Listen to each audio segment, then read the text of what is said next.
Assalamualaikum warahmatullahi wabarakatuh. Selamat datang di channel Nasihat Kehidupan, channel yang selalu setia menemani Anda dengan kisah-kisah dan cerita yang menarik, seperti kisah berikut ini yang berjudul Pesugihan Kembang Sore di Tulung Agung.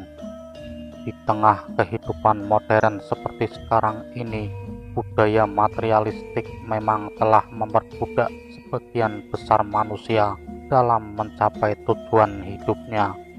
Mereka berlomba-lomba memburu kekayaan, saling membanggakan harta, dan pada gilirannya manusia lupa pada kodratnya. Demi mendapatkan kekayaan dengan jalan pintas, banyak orang yang akhirnya menempuh jalan pintas. Mereka mendambakan bisa hidup senang, bergelimang harta, tanpa perlu usaha yang sebagaimana semestinya untuk mendapatkan semua itu.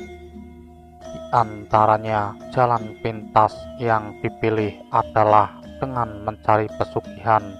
Fenomena mistis yang ini memang sudah jamak di kalangan masyarakat umum, khususnya beredar di kalangan masyarakat pinggiran. Namun, seiring dengan berjalannya waktu, fenomena pesugihan juga telah merambah ke kalangan menengah ke atas. Pertanyaannya, benarkah pesugihan ini bisa ditempuh dengan cara mudah?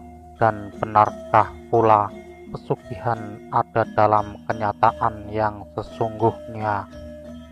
Untuk menjawab kedua pertanyaan tersebut, menurut cerita yang sudah sangat lama berkembang, untuk menjawab kedua pertanyaan tersebut, menurut cerita yang sudah sangat lama berkembang, makam kuno yang terletak di Bukit Bolo, Desa Bolorejo, Kecamatan Kauman, Kabupaten Tulung Agung, Jawa Timur ini memiliki tuah gaib yang bisa membantu para pemujanya untuk memperoleh kekayaan dengan cara irasional. Lantas, siapakah Roro Kembang Sore itu sebenarnya? Mengapa pula makamnya dihubung-hubungkan dengan urusan pesugihan? Menurut informasi yang dikumpulkan, Roro Kembang Sore adalah putri Adipati Bedalem dari Kadipaten Ponorogo. Selain cantik, dia juga dikenal amat ramah terhadap siapa saja. Para kawula alit di Ponorogo menyebut Roro Kembang Sore sebagai putri berbudi luhur, dan dikisahkan karena kecantikan dan keluhuran budinya, banyak orang yang menyukai Roro Kembang Sore. Tak jelas kapan dan dengan cara apa sang putri meninggal dunia. Yang pasti, hingga akhir hayatnya ia tetap dipuja, terutama oleh kaum Hawa. Memang sampai sekarang masih banyak orang yang ngalap berkah di makamnya. Dan yang unik lagi, entah siapa yang memulai pemujaan terhadap Roro Kembang Sore itu, kemudian tidak hanya dimanipulasi oleh kaum Hawa, kaum Adam pun tak ketinggalan memujanya. Dan lebih ekstrim lagi, pengkultusan tersebut kemudian dihubung-hubungkan dengan masalah pesugihan. Tidak hanya pedagang tempe yang datang ke makamnya dan menggelar ritual khusus supaya tempenya laris, tetapi banyak juga artis lokal yang melakukan ritual di tempat ini dengan maksud supaya lekas menjadi artis ibu kota. Bahkan banyak juga bisnismen kelas menengah yang juga melakukan ritual di sini. Dikisahkan pula, semasa pemerintahan Adipati Bedalem muncul kelompok sayap kiri dan sayap kanan dalam pemerintahannya. Pendukung sayap kiri terdiri dari para berandal yang menginginkan terjadinya kekacauan selama pemerintahan Adipati Bedalem. Motifnya jelas, yakni ingin menguasai seluruh wilayah Kadipaten Ponorogo. Sementara terjadi kemelut politik Roro Kembang Sore selalu berbakti kepada ayahandanya tercinta. Dia sering memberikan saran dan masukan berbobot kepada ayahandanya dengan maksud jangan sampai memperhatikan usulan kelompok sayap kiri. Agaknya dia tahu benar bila usulan tersebut ditanggapi akan mengacaukan jalannya roda pemerintahan. Karena tekanan yang sedemikian kuat dari kelompok sayap kiri, saran dan usulan sang putri tak mendapat tanggapan sang ayah, sebab Adipati Bedalem memang telah ada di bawah pengaruh golongan sayap kiri. Dan suatu ketika Roro Kembang Sore bertemu dengan seorang putra penguasa Majapahit yang bernama Pangeran Lembu Peteng, yang tengah mengembara sambil melihat situasi wilayah Kadipaten Ponorogo. Pertemuan dua insan ini membuahkan tali persahabatan begitu erat. Bahkan setelah sekian lama saling bertemu, akhirnya terjalinlah tali persaudaraan di antara keduanya. Sayangnya, hal ini ternyata menimbulkan rasa cemburu seorang tokoh sayap kiri yang bernama Kalang. Padahal menurut silsilah keluarga, Kalang sesungguhnya masih berstatus paman Roro Kembang Sore. Dalam suatu kesempatan yang baik di depan Adipati Bedalem, Kalang menebarkan fitnah dengan mengatakan bahwa Putri Roro Kembang Sore telah memadu kasih dengan Pangeran Lembu Peteng. Atas laporan palsu ini, Adipati Bedalem perang. Dia lantas memanggil Pangeran Lembu Peteng. Disitulah Adipati melampiaskan amarahnya dan mengusir Lembu Peteng dari wilayah Kadipaten Ponorogo. Selain diusir, Pangeran Lembu Peteng juga dikucilkan oleh sekelompok sayap kiri. Itu sebabnya dia segera meninggalkan lingkungan Kadipaten untuk melanjutkan pengembaraannya. Tak dinyana, kepergian Pangeran Lembu Peteng ternyata diikuti oleh Roro Kembang Sore. Hal ini tentu menimbulkan kegaduhan. Raibnya Roro Kembang Sore dari lingkungan Kadipaten membuat Kalang tambah penasaran. Memang sejak lama Kalang memendam asmara yang mendalam terhadap putri berparas ayu dan berbudi luhur ini. Hanya karena rasa sungkannya, Kalang memendam hasrat ini. Namun dia tak rela jika Roro Kembang Sore jatuh ke dalam pelukan Lembu Peteng. Keinginan untuk memperistri Roro Kembang Sore tak terbendung. Setelah melakukan pencarian cukup lama, Kalang berhasil menemukan jejak Pangeran Lembu Peteng yang selama ini dianggap sebagai penghalang utama dalam menggapai cintanya pada si cantik Roro Kembang Sore. Pertengkaran antara Kalang dengan Pangeran Lembu Peteng tak terelakkan. Mereka pun terlibat duel yang sangat sengit. Sayangnya, Lembu Peteng bukanlah lawan yang sebanding dengan Kalang. Pria yang lagas maran itu akhirnya kalah dalam pertarungan ini. Namun bukan Kalang namanya bila tidak dapat melampiaskan dendamnya pada Lembu Peteng. Dia meminta bantuan Kasan Besari, sahabat karibnya, dan berkat bantuan Kasan Besari, Pangeran Lembu Peteng terluka oleh tombak Korowelang. Karena kesaktian tombak Korowelang, tak beberapa lama kemudian Pangeran Lembu Peteng gugur dengan darah membasahi Ibu Pertiwi Kadipaten Ponorogo. Walaupun begitu, Roro Kembang Sore bisa lolos dari tangan Kalang dengan cara melarikan diri. Jejaknya pun tak bisa diendus oleh Kalang dan antek-anteknya. Meski tak bisa menyunting Roro Kembang Sore, Kalang punya ambisi lain yang tak kalah besar, yakni ingin menguasai wilayah Kadipaten Ponorogo. Ambisinya ini memang terwujud Setelah dibantu Kasan Besari dan antek-anteknya, Kalang berhasil menghabisi nyawa Adipati Bedalem. Dia kemudian memegang tampuk pemerintahan sebagai Adipati. Pusat kegiatan pemerintahan Ponorogo segera dialihkan ke Petak.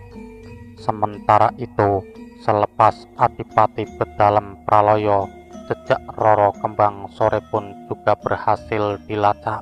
Sang putri pujaan hati Kalang ini kemudian ikut pula diboyong ke Petak. Meskipun sang putri berontak atas ajakan Adipati Kalang ini, namun ia tak memiliki kekuatan berarti dan dia akhirnya harus menyerah. Setelah berdiam diri di Petak, sang putri tetap berupaya untuk tidak bersedia dijadikan permaisuri oleh Adipati Kalang yang sesungguhnya masih pamannya sendiri. Lewat berbagai cara, Roro Kembang Sore akhirnya berhasil melarikan diri dari Kadipaten Petak. Dia kemudian mengembara. Disebutkan bahwa dia memilih untuk tidak menikah seumur hidupnya. Dan dikisahkan pula, setelah mengetahui bahwa Kembang Sore tak berada di Taman Kaputren, sang Adipati menjadi perang. Dengan muka merah, semua prajurit dikumpulkan dan diperintah untuk melakukan pencarian. Karena keperangannya, sang Adipati bahkan memberikan wewenang untuk mengumumkan sayembara kepada khalayak ramai yang berbunyi antara lain, barang siapa dapat menemukan dan menangkap Roro Kembang Sore supaya diserahkan kepada Adipati Kalang, masyarakat yang berhasil melaksanakan akan diberi hadiah istimewa. Dia akan diangkat sebagai temang daerah Bandil. Gaung sayembara dari Adipati Kalang terdengar pula oleh para begal. Para begal menanggapi dengan sungguh-sungguh dan penuh sukacita. Di antara sesama begal saling berunding soal sayembara itu, padahal selama ini mereka belum pernah melihat wajah Roro Kembang Sore. Para begal lalu menemukan akal mencegat setiap wanita yang berparas cantik yang kebetulan lewat untuk dikerok jati dirinya. Waktu terus berlalu dan suatu ketika dua orang begal berpapasan dengan seorang wanita berparas cantik dan berpenampilan lemah lembut. Keduanya langsung menghentikan langkah wanita yang disangka sebagai Roro Kembang Sore itu. Nyatanya memang benar, wanita berparas cantik tersebut mengaku bernama Roro Kembang Sore, putri mendiang Adipati Bedalem dari permaisurinya yang bernama Roro Mursodo. Mendengar pengakuan ini, kedua begal itu tertawa ngakak menunjukkan kegembiraan. Roro Kembang Sore segera mereka ringkus dan mereka boyong untuk diserahkan pada Adipati Kalang. Roro Kembang Sore tak menolak ajakan kedua begal ini, namun dengan syarat tertentu, yakni kedua begal harus adu kesaktian. Siapa yang menang, dialah yang berhak menyerahkan ke hadapan Adipati Kalang. Kedua begal tak keberatan memenuhi syarat yang diajukan Roro Kembang Sore. Keduanya kemudian saling adu kesaktian untuk tampil sebagai pemenang. Selagi lomba adu kesaktian itu berlangsung sengit, secara diam-diam Roro Kembang Sore yang cerdik itu melarikan diri. Kedua begal akhirnya kaget demi melihat Roro Kembang Sore yang telah menghilang. Mereka segera menyadari kebodohannya dan kemudian bersepakat untuk melakukan pengejaran. Setelah gagal dalam pencarian, keduanya baru sadar bahwa mereka telah menjadi korban tipu muslihat Roro Kembang Sore. Meski dijadikan sebagai permaisuri, Roro Kembang Sore tetap menolak menikah dengan Adipati Kalang. Baginya, daripada harus menikah dengan Adipati Kalang, lebih baik tidak menikah untuk selamanya. Dan disebutkan setelah Adipati Kalang mati disobek-sobek tubuhnya oleh Patih Gajah Mada, sampai hayatnya Kembang Sore belum pernah menikah. Meski sebetulnya banyak yang mau memperistrinya, tetapi semua pinangan ditolak dengan halus oleh Roro Kembang Sore. Salah satu pinangan tersebut berasal dari Joko Budeg. Pada waktu Joko Budeg melamar, malah disuruh Roro Kembang Sore berangkat bertapa di Gunung Budeg, dan sampai akhirnya ia dikenal dengan sebutan Joko Budeg. Demikianlah sekilas kisah tentang Roro Kembang Sore. Menurut keterangan Basuki, juru kunci makam Roro Kembang Sore, konon karena kisah cintanya tak tersampai antara Roro Kembang Sore dan Pangeran Lembu Peteng, Adipati Kalang dan Roro Kembang Sore, juga Joko Budeg dan Roro Kembang Sore, sampai sekarang makam Roro Kembang Sore masih tetap dikeramatkan. Bila malam tiba, apalagi malam mingguan, lokasi di sekitar makam ini ramai didatangi para peziarah. Uniknya, di antara peziarah itu banyak pula perempuan penjajah seks. Mereka berkeliaran mencari mangsa laki-laki hidung belang di sekitar kuburan Cina atau bong yang ada di dekat makam Roro Kembang Sore. Dengan banyaknya para pekerja seks komersial atau PSK, maka Gunung Bolo terjadi perpaduan antara wisata seks dan wisata spiritual. Karena itu, bagi peziarah yang murni ingin melakukan ritual, maka mereka cenderung datang ke makam Roro Kembang Sore pada waktu pagi atau siang hari. Ketika misteri datang ke lokasi makam ini sambil menunggu datangnya juru kunci, misteri sempat ngobrol agak lama dengan Ayu Yolanda, penyanyi dangdut lokal Tulung Agung. Ayu mengaku datang ke makam Roro Kembang Sore untuk yang kedua kalinya. Tujuannya, di samping supaya mendapat job banyak, dia juga ingin jadi penyanyi dangdut kondang seperti Inul Daratista. Memang uporambe yang dibawa Ayu tidak sama dengan uporambe orang yang akan mencari pesugihan di makam Roro Kembang Sore, yaitu kembang boreh, minyak wangi, dan kemenyan.